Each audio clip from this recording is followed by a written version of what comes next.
Las acciones europeas y estadounidenses cierran la semana pasada al alza. Bajan los temores por la nueva variante del coronavirus Omicron. El S&P 500 cierra en máximos históricos. La inflación en Estados Unidos sube a máximos de hace 39 años. El crudo rompe una racha perdedora semanal. Vamos a ver a continuación lo que sucedió durante la semana pasada en los mercados financieros y lo que nos espera para esta semana con los comunicados de los principales bancos centrales alrededor del mundo.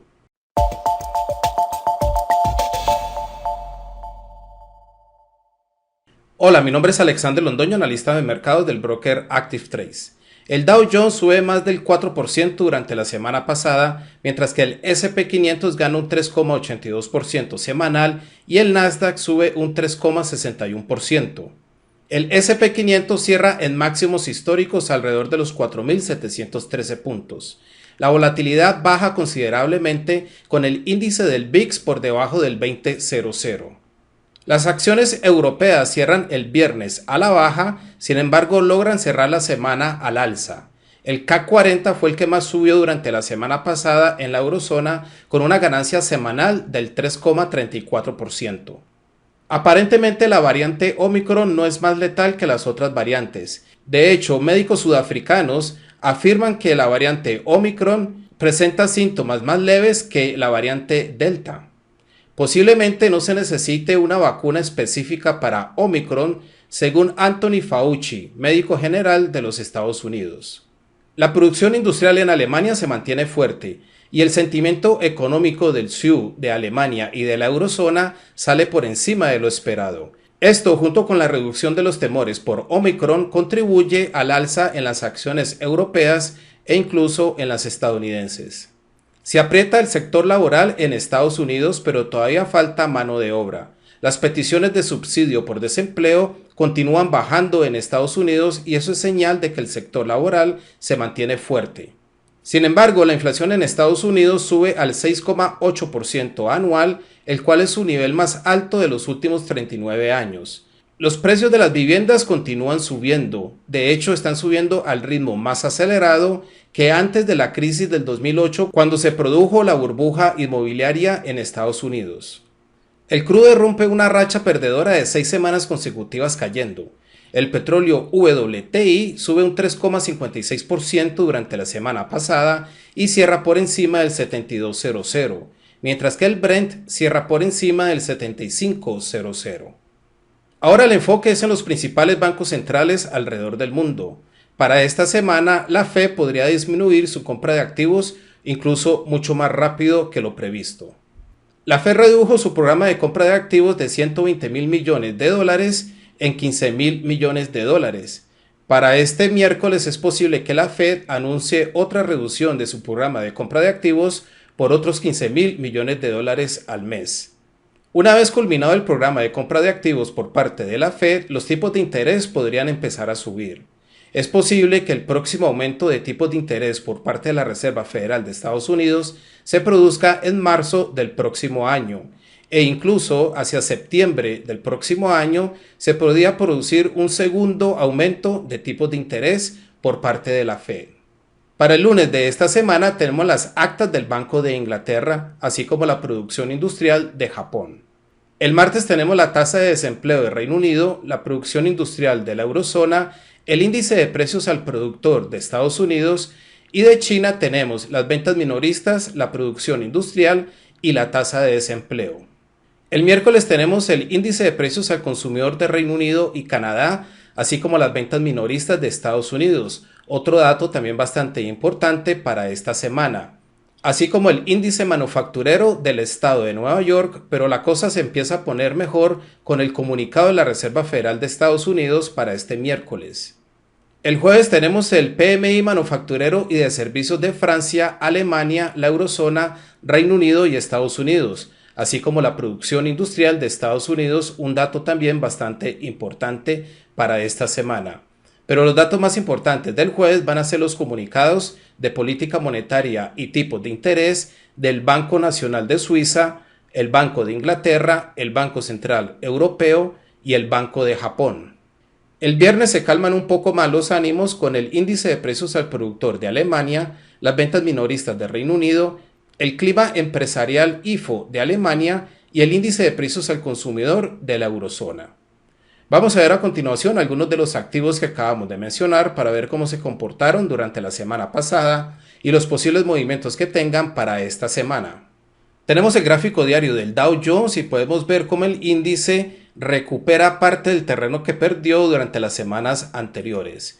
Vemos que cierra alrededor de los 36.000 puntos, intenta romper por encima de esa zona y es posible que venga a visitar los máximos históricos alrededor de los 36.500 puntos durante esta semana.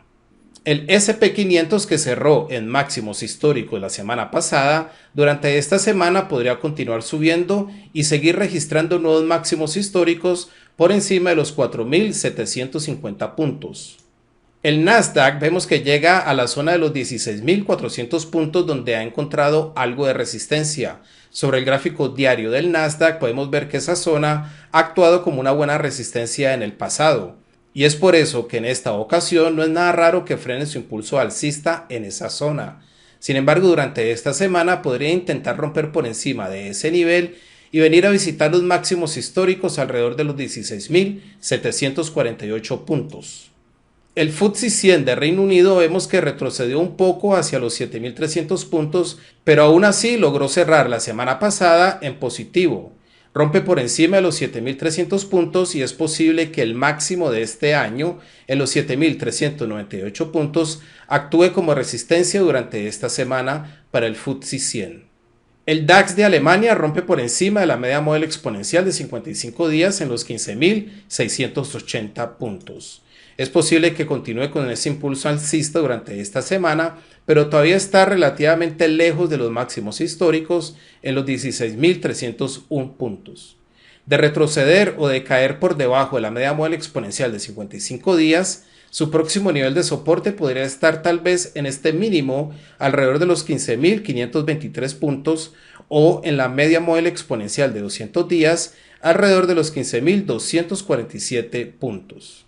El CAC 40 de Francia, que fue el que más subió durante la semana pasada, vemos que se consolida un poco alrededor de los 7.000 puntos, pero mantiene ese impulso alcista y podría venir a visitar los máximos históricos alrededor de los 7.184 puntos. Durante la semana pasada, el CAC 40 también logró cerrar este gap o este vacío que se produjo durante esta caída. El IBEX 35 de España, aunque logró cerrar la semana pasada levemente al alza, se mantiene todavía débil.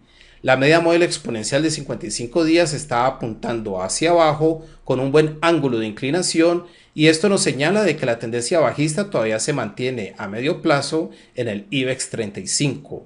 Por debajo de los 8.280 puntos, el índice estaría entrando de nuevo en la zona de corrección.